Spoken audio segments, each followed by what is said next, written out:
series of Business of Cannabis. Find out all that we do at businessofcannabis.com.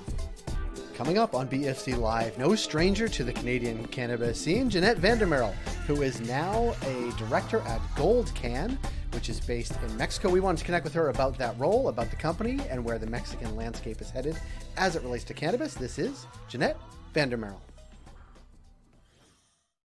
Jeannette, thank you for being here. Thank you, Jay. It is always a pleasure to see you, especially without a mask on. I know. Well, if I keep hunkered down in the basement long enough, I'll never see anybody without a mask on. It's going to be great. But before we sort of came on, you mentioned that you are not in Canada right now. You are in Mexico, which sounds delightful given the weather here in Toronto. Tell us what you're doing in Mexico, and then we'll get into it. Thank you, Jay. Yes, I'm here in sunny Mazatlan, Mexico, working with a company called Goldcann, and thrilled to be working with them. I just announced last week that I've joined as a director and senior advisor.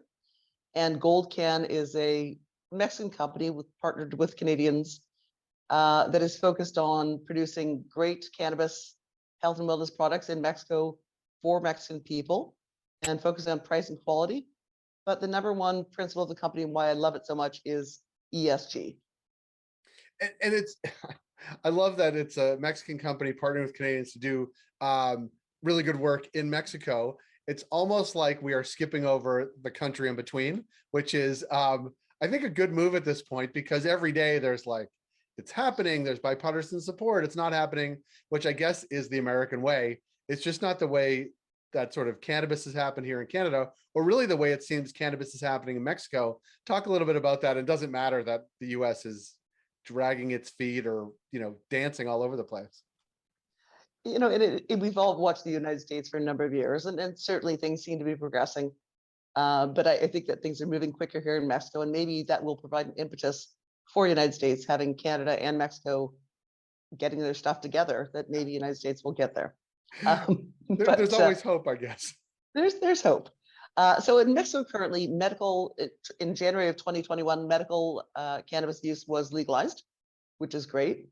And the Supreme Court has struck down a lot of, thankfully for people being discriminated against in cannabis possession. But there's really no rules or regulations around recreational adult use cannabis yet. We may see something imminently. There's a lot of talk and buzz and drafts going around. So we have a inner office bet that it will be in the next couple of weeks. Oh, wow. So actually relatively quickly. And like, what would that mean, I guess, for the Mexican market? What does it mean for Mexicans who want to use recreational cannabis or medical cannabis for that matter? And I guess the question that would pertain to a lot of people watching this is, what does it mean for like the tourist market? Because it's no secret, a lot of people from Canada head to Mexico between basically now and March, sort of our winter. Talk a bit about that, because is that sort of part of the play too, or is it really about let's service the Mexican market and the Mexicans in it? So certainly there will be some distribution for adult use for anyone. It'll be up to 28 grams of purchase. Obviously, there's a long history of cannabis use and distribution in Mexico. The problem is there is no rules, regulations, as we saw in Canada. It's so exciting for me because it's going back to 2010 in Canada, where there's products out there on the market that are not tested, not legal. There's no quality assurance. You don't know what's in them. So certainly the government has done a great draft legislation that, first of all, provides safety and quality. But my favorite part, it also provides equality. So there must be representation for the underserved, the disadvantaged, the minority groups, women. So for us, those are really exciting. And something that we did not do well in Canada, for sure, or really wasn't really part of it. It wasn't. And I think, again, in hindsight, or countries like Mexico are now gaining from that rear vision, saying, okay, this is where Canada did a lot of great things. Obviously, we set the standards for the world, but we did miss on a few things, and that was certainly one of them.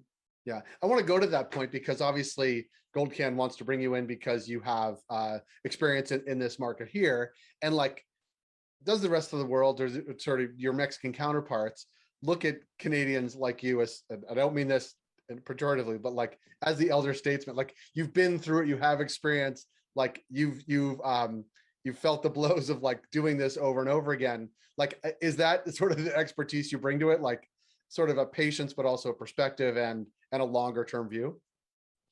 I hope so. And again, experience with the regulators and the regulations, as well as my background in agriculture, long time in cannabis, and also obviously I was a critical care nurse, so my background in healthcare. But it's a great team. So we've got Rod McDonald, who's the CEO, who is a Canadian but lives here in Mexico most of the time, and he and his business partner Rogelia Osuna, they own a shrimp company here, and so they got they had a lot of experience with the regulators and food manufacturing. So the nice thing is we're kind of ready to go as soon as this legislation passes. We've got land for cultivation we've purchased. We've got a processing manufacturing facility. We've also purchased in an industrial park more land to build a bigger facility, but in the interim we have one. Our team, we've got researchers and PhDs and botanists and agronomists and great lawyers, and most of them are bilingual. I'm working on it. I'm not very good yet, working on that. But we also have great political support from multi-levels, and certainly working with potential distribution channels. Hopefully that Mexicans, as well as gringos, those of us that come to visit, can also enjoy quality products. Let me ask you a question. If you had to like gauge where the Mexican industry and market and regulatory environment is and overlay it on Canada, like what year are we talking? We're talking 2010, or are we talking like 2016? Like, is there a parallel that you can point at? I would say 2012 or 13, just when we were starting to get the MMPR coming out. I'm sure there's going to be some subsequent drafts and corrections. We're going to get that. But there again is a large cannabis trade here. For Goldcann, we're more focused on the health and wellness, and we see that as the biggest need. So CBD, CBN, those things seems to be the most consumer need right now, and also not just delving into that market that we think everyone else is going to. But there's a huge demand. There's a lot of illicit products right now available. CBD is very popular. And I can tell you, we had a marketing meeting the other day here where we had a plethora of illegal products, and I wasn't willing to touch any of them. I put them on my skin or consume them because, wow, they were scary. There's a long way to go. Yeah. Yeah. But it's good because it gives us a really easy runway to get there. That's right. That's right. And demand is there, and sort of the regulatory environment to catch up and sort of come together on that front. Well, Jeannette, I obviously enjoy talking to you, but also hearing sort of insight from a Canadian perspective of what's happening on the Mexican landscape will be great to follow up with you. And maybe we'll do this conversation in Spanish. I'll have to improve mine. You'll have to improve yours, and we'll go from there. Gracias, señor. Well, it sounds pretty good. Well, safe travels back. You'll certainly enjoy the weather here a hell of a lot less than you are enjoying the weather there. But thank you for making time. We'll connect with you down the road. Thank you, Jay. Always a pleasure. You have a great day. You too. Adios. Adios. That was Jeannette VanderMarel from Goldcann. If you like this program, please rate and review us wherever you heard the program. That helps support the work we do. We're able to do what we do because of ongoing partnerships with Alterna Savings, Cannabis at Work, Cannabis Benchmarks, Ken Delta, Gallagher, Headset, and Torque & Mains. Find out all that we do at businessofcannabis.com.